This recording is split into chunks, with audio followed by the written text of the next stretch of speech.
Wheat School on RealAgriculture.com is brought to you by Syngenta Canada, Alberta Wheat Commission, and C&M Seeds.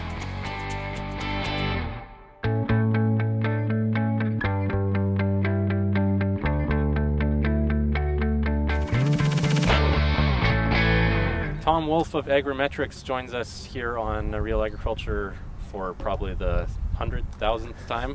I'm not sure how many times it's been, Tom, but talking fungicide in wheat for Fusarium control. What kind of advice do you have for timing and getting the biggest bang for your buck for fungicide? Yeah, fungicide season is upon us basically. We've already sprayed some winter wheats for the Fusarium and leaf diseases, and the spring wheats are really coming right up. We basically, in the fungicide world, we're always talking about timing and also knowing where your target is. Are you looking to protect some leaves from infection of maybe trash-borne diseases? Does that disease migrate up from the canopy, from residue? In that case, more water and more canopy penetration through that water is necessary. Droplet size-wise, not a big challenge. You can use a conventional low-drift nozzle. You don't have to use a twin nozzle to get the foliar leaf diseases in a T1 or T2 staging. When we go to T3, Fusarium head blight, that's when the whole ball game changes. Now we are specifically after the wheat head. We need an angled spray, typically a twin fan. Water volume becomes slightly less important because the wheat head is typically exposed. But we do want to add enough water to get some, supplemental benefits of some foliar protection that all these fungicides offer. Okay, I know there was some discussion yesterday on Twitter about on wheat varieties. What kind of difference does that make in terms of getting the fungicide where it should get? Yeah, it was a really interesting discussion we had, because we've observed in our studies that when we sprayed an awned wheat, that quite a bit of the spray was intercepted by the awns themselves before it was able to reach the wheat head and the glooms where it actually should be for FHB anyways.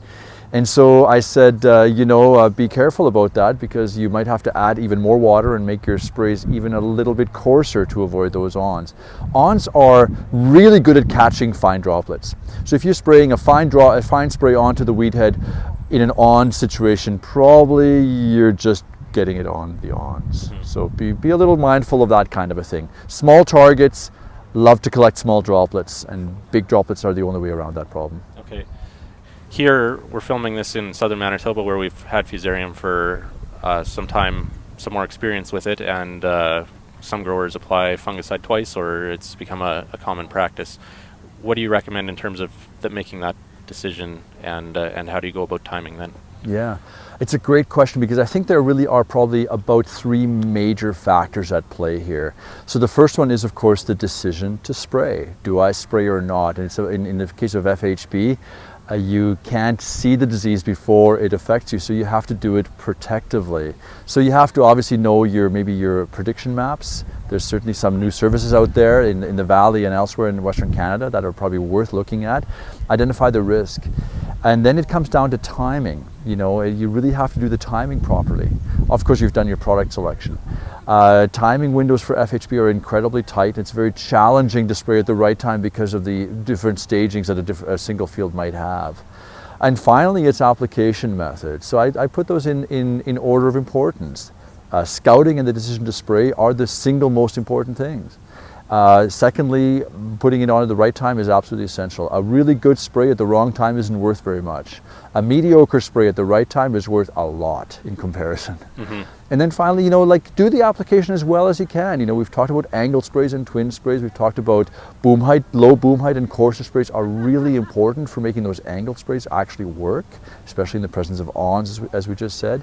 So do those tweakings, but don't forfeit the timing. All right.